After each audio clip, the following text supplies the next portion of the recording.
Hello guys, Assalamualaikum warahmatullahi wabarakatuh. Saya Firda Yusanto dari kelas 11 yang kelima. Saya akan membawakan video resensi film yang berjudul Ngeri-Ngeri Sedap. Ngeri Sedap atau dalam bahasa Inggris disebut juga Missing Hope.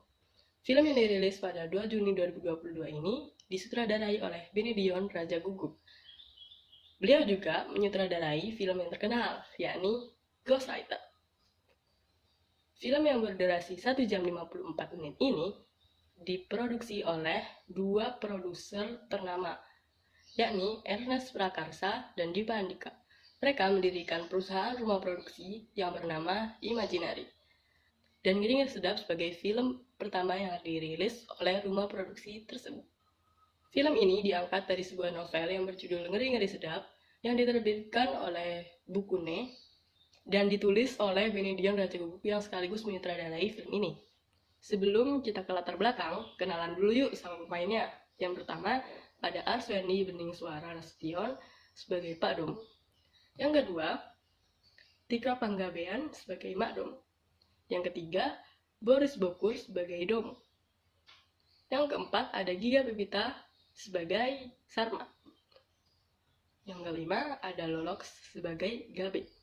Dan yang keenam, ada Indra Jegel sebagai Sahat.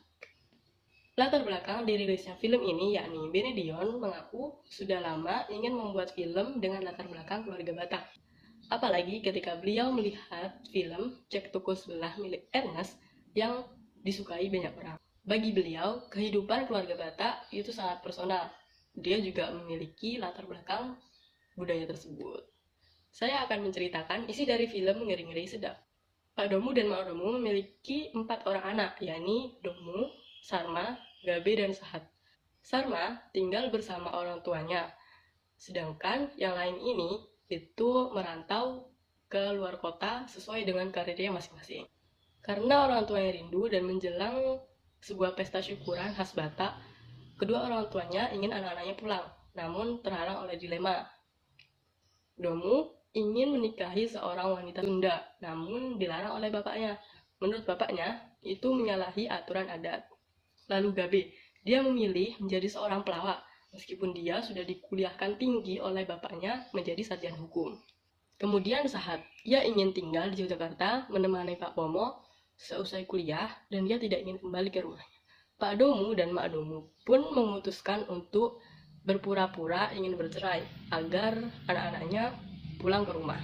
Dan mereka pun langsung pulang, namun hanya akan tinggal beberapa hari saja.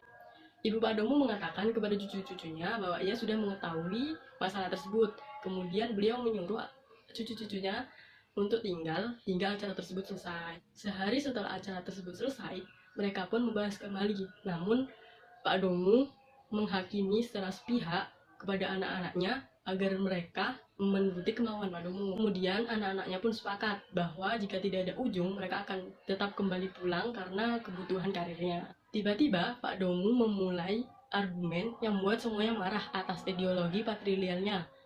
Pak Domu pun membocorkan rahasia atas skenario yang mereka berbuat. Pak Domu kemudian mengutarakan isi hatinya bahwa ia benar-benar ingin bercerai. Kemudian ia pun pergi bersama Sarma ke rumah ibunya dan anak-anak yang lain kembali kepada karirnya masing-masing. Lalu Pak Domu curhat kepada ibunya untuk menemukan solusi dari masalah ini.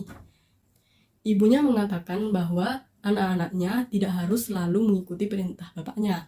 Kemudian Pak Domu pun sadar dan membawa anak-anaknya kembali pulang ke rumah.